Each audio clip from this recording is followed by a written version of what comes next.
I'm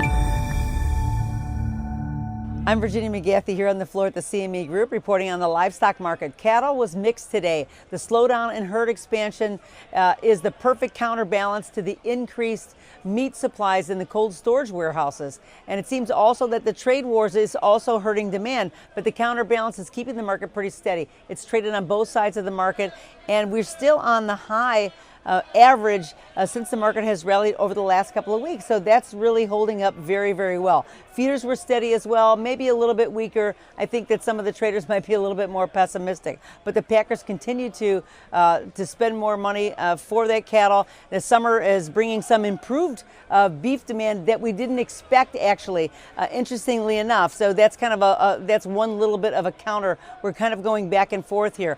Let's face it, though, overall in the world that there has been an increase in meat appetite, and as the standard of living goes up in Asia and in Indonesia, their appetite for meat as well is increasing. So some of the farmers and the ranchers are looking forward, looking that we're going to have a lot more demand coming up, even though as soon as we can get through some of this tariff warfare, there's going to be some business ahead. So everyone's crossing their fingers and hoping that they can hang on until we can start to see the light at the end of the tunnel with that. With hogs as well, it rebounded today.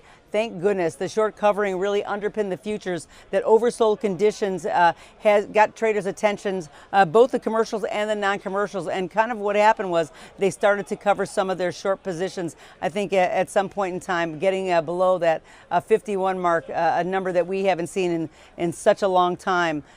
Really got everyone's attention to say, okay, enough is enough. We're going to take a little bit of that off the table. Now, it isn't a huge rally, but it still is looking a little bit positive off the ground since we did establish a new low on Friday. But we're watching closely that there was some possible reaction also to that tornado damage to that JBS pork plant that's in Marshalltown, Iowa. We're not sure about when that plant is going to get back up and running again. That could create a little bit of ripple in the supply chain just for the short term. So we're going to watch that closely. Hopefully that has a little bit of, gives us a little bit of reason to buy some of those hog futures.